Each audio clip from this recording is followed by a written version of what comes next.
Olá, estamos começando mais um programa Nossa Gente aqui pela sua TV Câmara.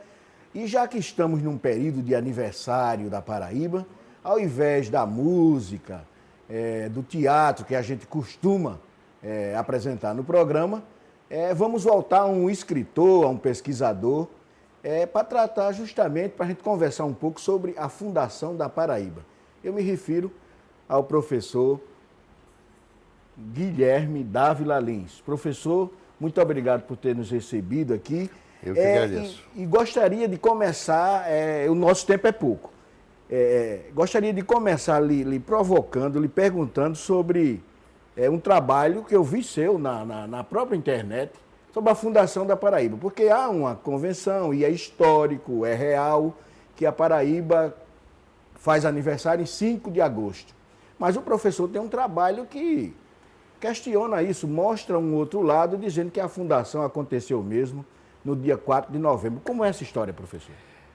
Essa história é uma história muito, muito curiosa. Existe sempre na história, e eu me dedico à história colonial, fundamentalmente, e já é muito, porque é mais da metade da nossa história, essa questão é uma questão que não fui eu que levantei bandeira nesse sentido, não. Eu apenas estou continuando. Muitos outros antes de mim já reverberaram pela correção da data. Por que correção da data? É uma questão somente de opinião, de polêmica? Não, polêmica é o confronto de opiniões que ainda não foram, que estão para ser submetidas à prova. Uhum. A verdade histórica é verdade histórica, polêmica é outra história. É verdade.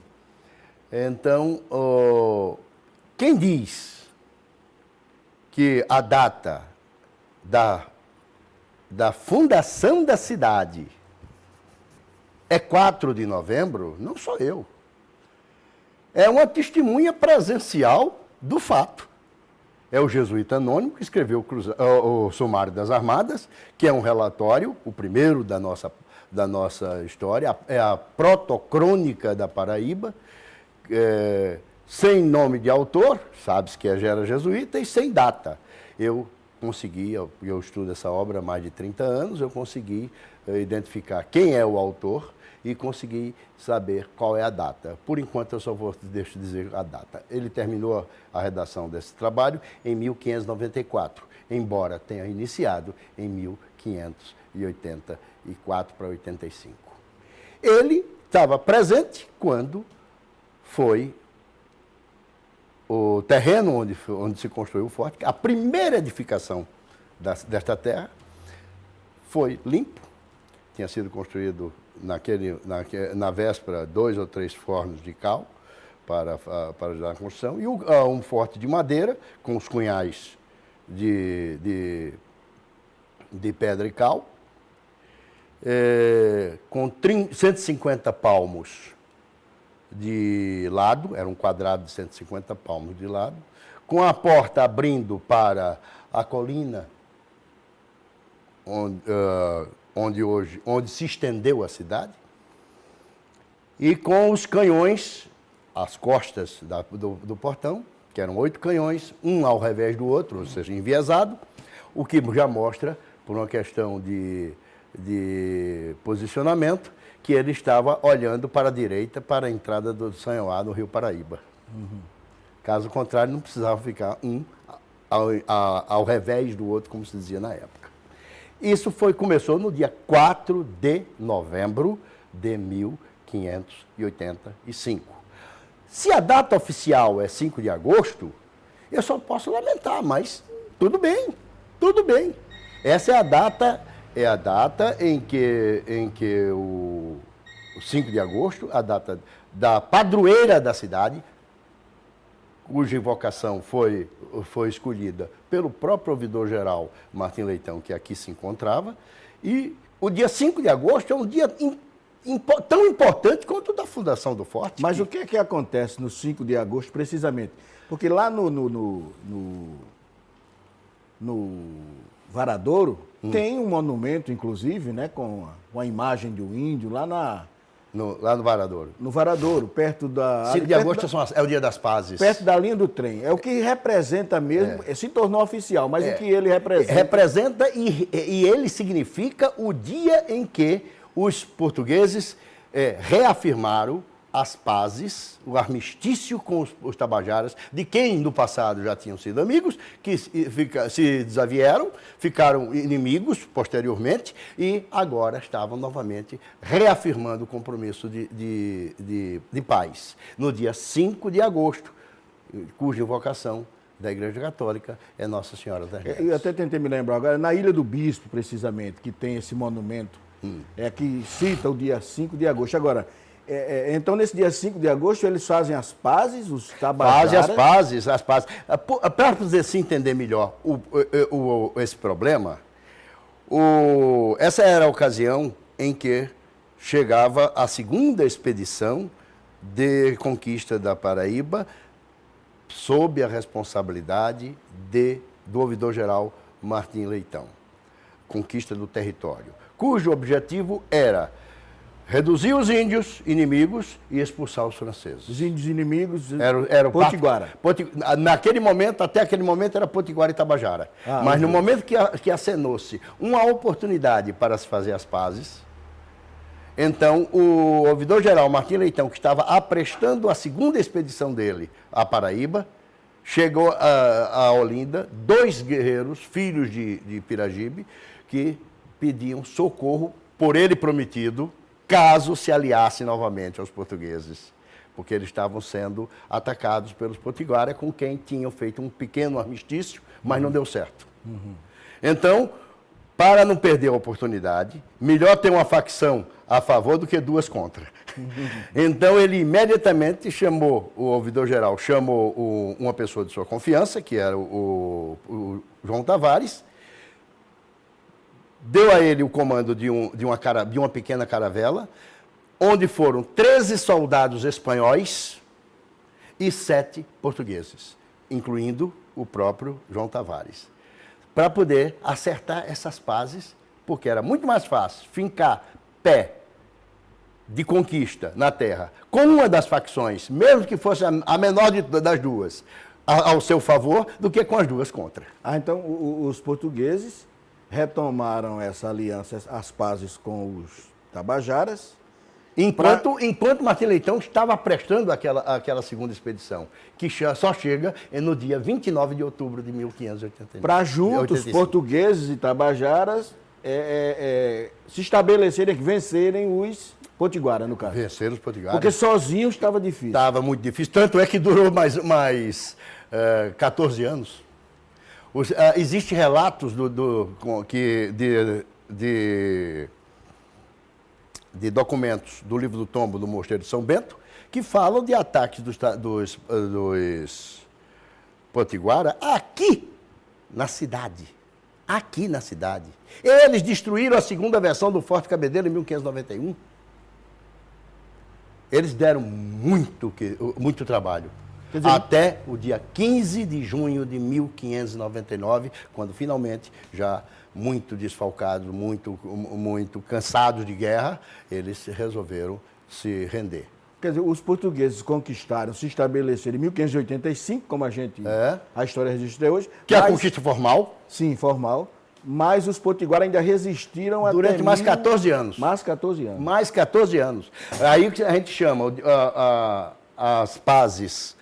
A redução dos potiguara no dia 15 de junho de 1599, a gente pode considerá-la como uma data magna, que foi de verdade, que é a consolidação da conquista da terra. Tão importante essa data que o governador-geral mandou que se fizesse uma solenidade daquelas de armistício de guerra entre nações. Sim. Estavam presentes as maiores autoridades do Rio Grande do Norte, ainda não, mas de Pernambuco, da Paraíba e da Bahia, para dar a devida honraria, vamos chamar assim, simbólica aos potiguaras que tanto deram trabalho para serem reduzidos. Professor, então quer dizer que os potiguaras eles incomodavam muito os portugueses. Mas demais. Veja só, o Rio Grande do Norte é muito perto da Paraíba. E como é que lá no Rio Grande do Norte, até quem nasce lá é potiguar. É potiguar. E aqui as coisas são mais enfáticas para o lado dos Tabajara. É Avenida Tabajara, Rádio Tabajara. Essa não é a terra dos Por que Tabajara. essa aversão aos potiguara aqui na Paraíba? Os potiguaras eram habitantes desde as vizinhanças da ilha de Itamaracá até o Maranhão. É difícil hoje se ter uma ideia da quantidade. Mas, quando eles já estavam muito dizimados, eles eram em torno de 40 a 50 mil. E antes eram muitos, e muito mais do que isso. Os Tabajara, originalmente, moravam na região de Itamaracá. Originalmente. Não no Vale de São Francisco, é depois. Sim.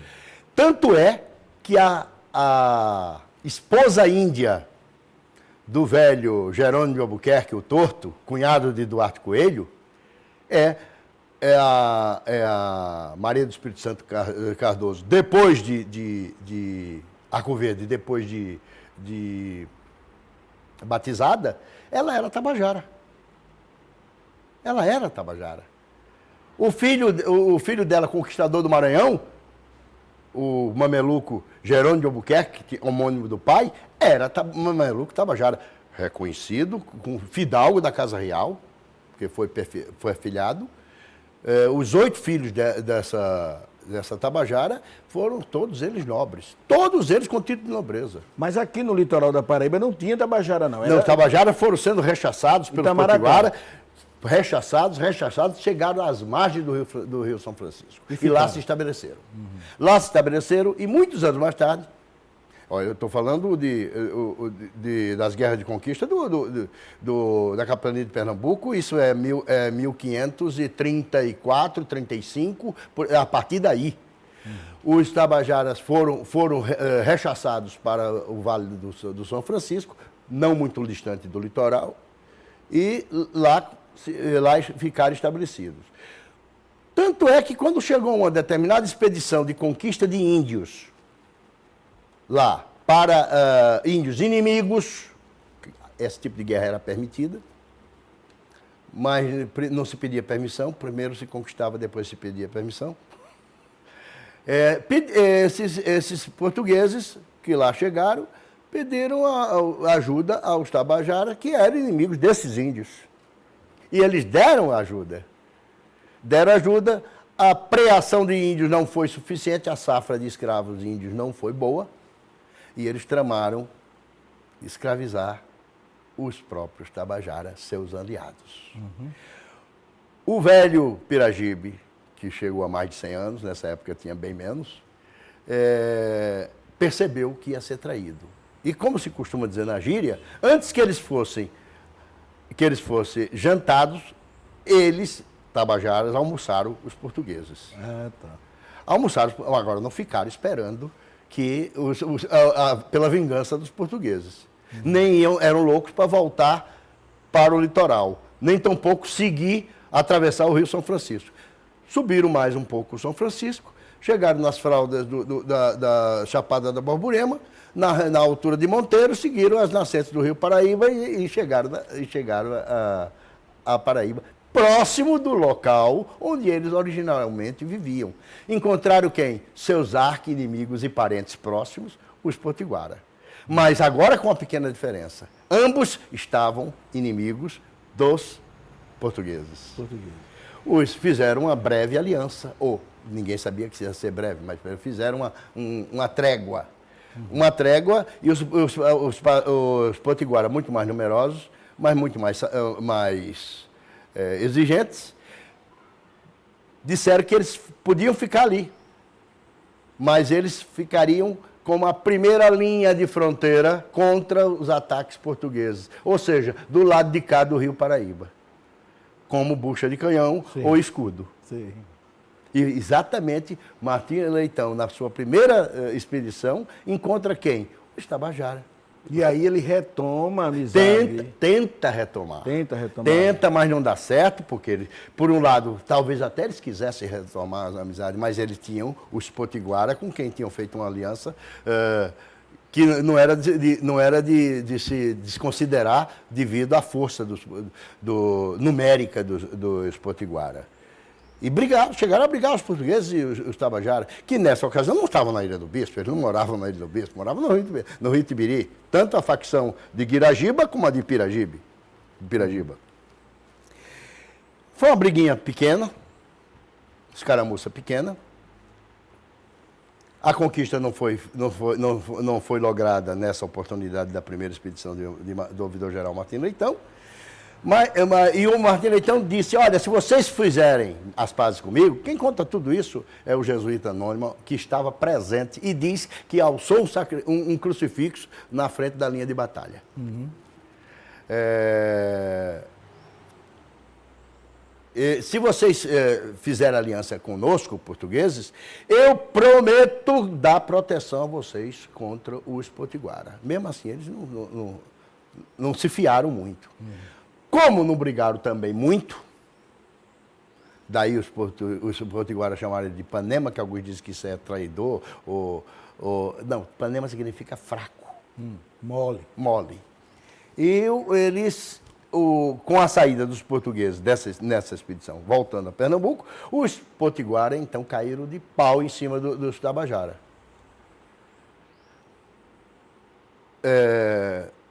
Para se salvarem,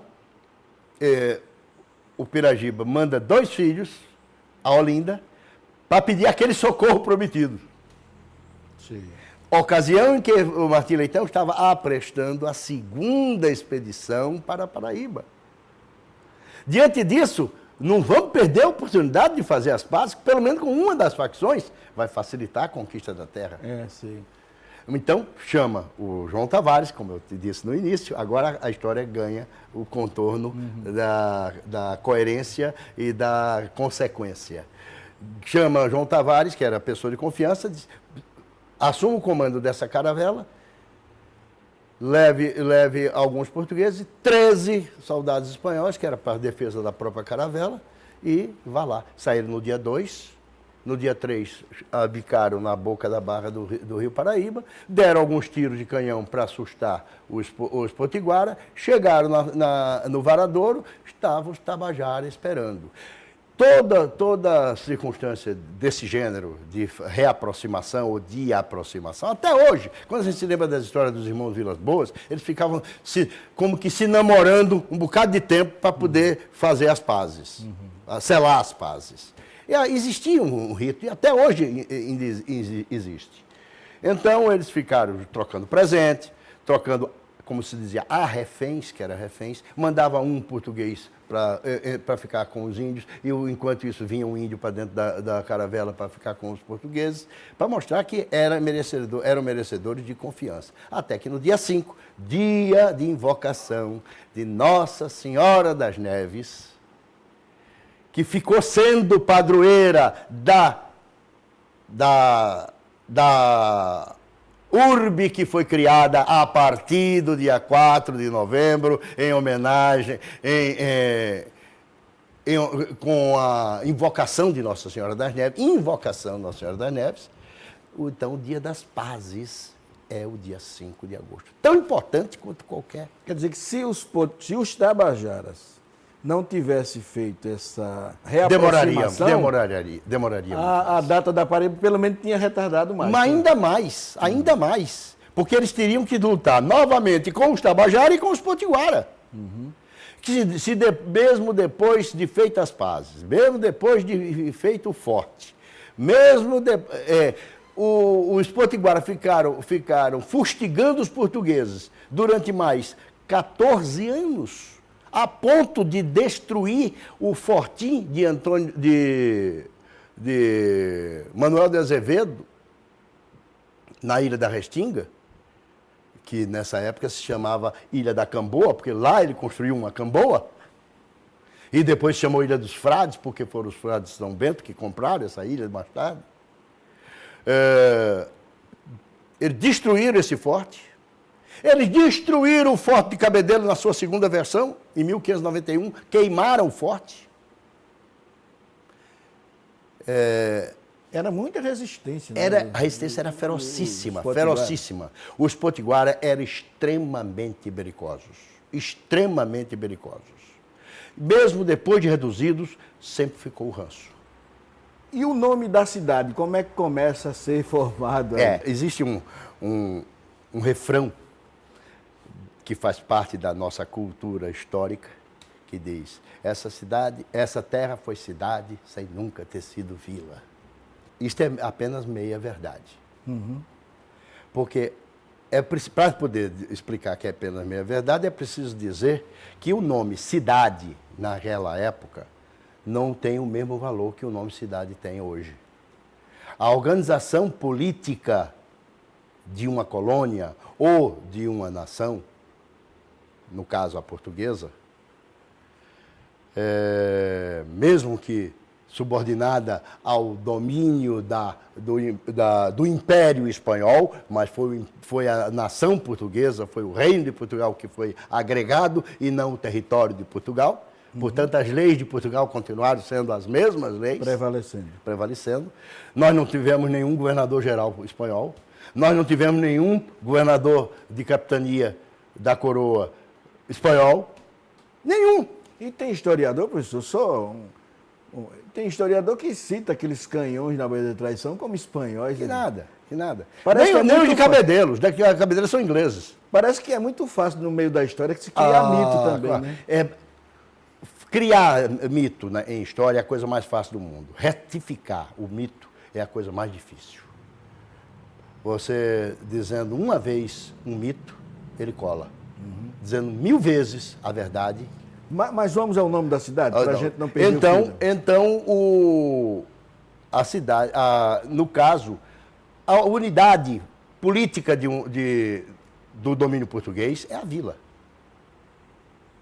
Basta ver hoje em Portugal que grandes cidades, entre aspas, são vilas. Agora, cidade era um título honorífico que só o rei podia dar.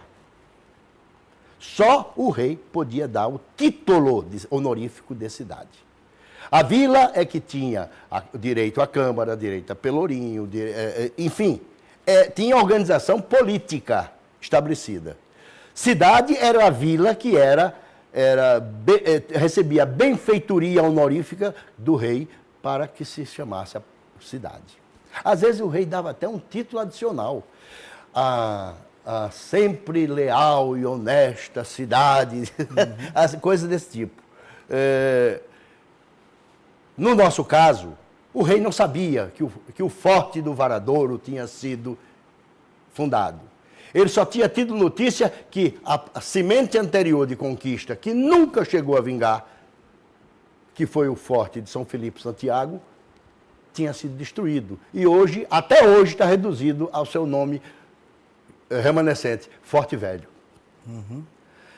Então, precisava de restaurar aquela semente de conquista que não tinha vingado.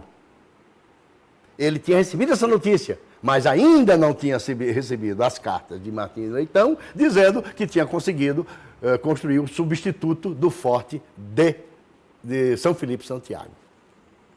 Entendo. O rei, antes de ter a notícia de Martim Leitão, manda cartas e um contingente militar, capitaneado pelo capitão espanhol, que era coxo, Francisco de Morales,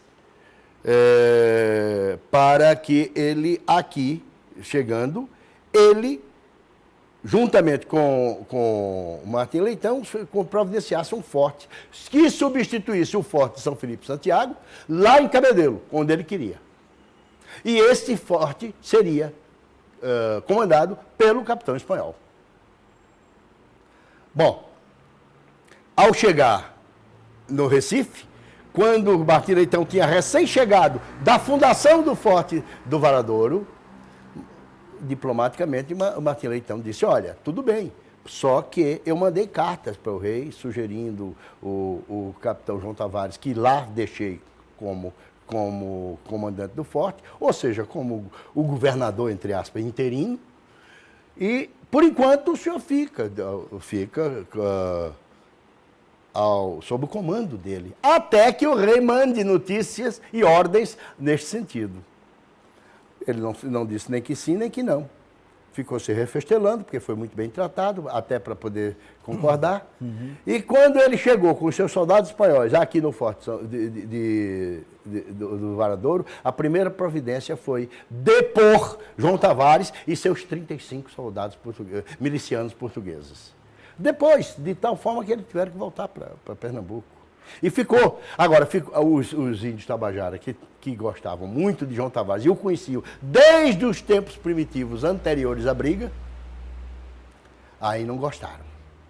Não gostaram, se afastaram, se distanciaram, não fisicamente, mas distanciaram da comunicação com o forte. Os potiguaras começaram a fustigar o forte.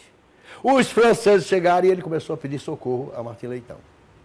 Martim Leitão, muito sabidamente, essa interpretação é minha, mas é baseado no que está escrito pelo autor do Sumário das Armadas. Diz, olha, você não faça, não deixe o forte, pelo amor de Deus, não deixe o forte de sua majestade. Mas se em último caso deixar, deixe os soldados lá. Não sei se não era uma sugestão. É verdade. Não sei se não era uma sugestão. Eu sei que por volta de outubro de 86, por isso que a gente não vê notícia de 86 na Paraíba. 86 foi um ano perdido. De abril a novembro foi um ano perdido. Abril é a deposição de João Tavares. Outubro, novembro é a fuga de Morales, que não aguentou mais a pressão dos potiguara. Estava, nesta ocasião, o Martim Leitão organizando sua terceira expedição e manda na frente um pequeno contingente para pelo menos ocupar espaço no forte e não se perder como se perdeu o antigo forte de São Felipe Santiago. Eles vieram, ocuparam e nessa altura ele já tinha recebido notícia do rei. Tanto é que conta o autor do Sumário das Armadas, que todos vinham na expedição por terra muito contentes com a nova cidade. Ou seja, o rei tinha recebido a notícia, tinha confirmado o nome de João Tavares e tinha dado o título de cidade. Cidade aí, Nossa Senhora das Neves. Cidade de Nossa Senhora das Neves. Agora, professor, veja só, em todo lugar que a gente chega, em toda história que a gente lê dos estados, dos países, em todos há pelo menos assim, eu não desconheço que haja controvérsia. Pelo menos a data de fundação, a bandeira, o nome da cidade, são coisas pacíficas. São. Natal é feliz com Natal e eu digo até a nível de intelectual não há discussão. Por quê? A Paraíba gosta de... Não, Natal teve discussão sobre Teve no começo? Mas eu digo ainda hoje... Ainda hoje... Então, mas por que na Paraíba há essa polêmica toda por conta do nome da cidade? Eu não sei lhe dar uma interpretação da discussão coletiva dos autores da terra. A única coisa que eu posso lhe dizer, que eu me baseio em fonte original. Eu não me baseio em fonte secundária, nem terciária, nem quaternária. Eu as uso, sem dúvida, até para confrontar. Mas quando eu digo quando eu falo o que eu acabei de falar a respeito da cidade, está aqui, no manuscrito. É o relatório. O relatório do Jesuíta Anônimo. Do Jesuíta Anônimo, que só existe hoje duas versões dele. Uhum. Quer dizer que o que acaba prevalecendo é que... Mas isso é muito pouco estudado. Entendo. É pouco estudado porque ele exige um troço chamado paleografia. Paleografia é a técnica e a ciência de leitura de texto manuscrito antigo. Uhum. Além da leitura antiga, existe a questão filológica. Você, quando fala, toda língua viva sofre transformação. Quando eu vou lhe dar um exemplo bem comum da gíria nossa. Aquela mina, quando se fazia era uma menininha bonitinha, tem coisa, hoje não, aquela gata. Sei. Mudou. Sei. Mudou. Toda língua viva muda. Então, as expressões, se eu fosse trasladado hoje para Portugal do século XVI ou para o Brasil do século XVI e XVII, certamente eu saberia que eles estão falando português. Mas eu teria dificuldade até me acostumar a entender o que eles estavam dizendo. E eles saberiam que eu estou falando português, mas dificilmente eles entenderiam o que eu estou dizendo. Porque a minha linguagem é uma linguagem adiante do que ele aprendeu. Além do que ele aprendeu. Estou entendendo. Sem querer lhe interromper, já lhe interrompendo, a gente está terminando o nosso tempo aí. Agora eu queria só terminar aquela pergunta que eu deixei no ar, que é o seguinte, parece que o poder político, muito mais do que a história, os historiadores, os pesquisadores, os documentaristas, parece que o poder político é que acaba definindo as coisas. Sim, sem dúvida, sem dúvida. E haja vista que no início da nossa República, muitos dos políticos eram autores de história. Ou pelo menos alguns.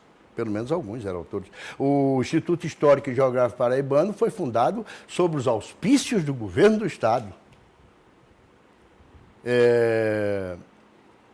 Devia-se deixar isso com os historiadores, com os pesquisadores. Mas naquela época a história era feita pelas pessoas que gostavam de história. Ah, tá. Eram políticos intelectuais. Eu sou um desses representantes tardios. A única coisa que eu tenho a dizer a meu favor é que eu tenho uma formação histórica de 45 anos de pesquisa. Agora não cursei faculdade de história. Ah, tá. Bom, a gente está terminando o programa Nossa Agenda. Pessoal, o senhor tem ainda aí um tempo para suas considerações finais e eu quero desde já agradecer ter nos recebido aqui em sua casa. Eu é que lhe agradeço, Ademilson, por essa oportunidade que você me dá de dizer algumas coisas que nem sempre a gente tem a chance de dizer.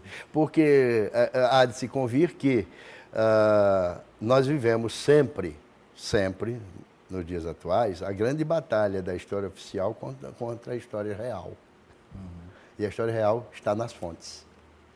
É verdade, então. Muito obrigado. A gente fica por aqui e até o próximo programa. Dava para a gente fazer uns 50 programas desse. Se quiser fazer, a gente faz uma série. De meia hora. Se quiser. Eu não cobro, não. Mas são 45 anos, né? 45 anos de pesquisa. A ponto de muitas vezes eu estava estudando.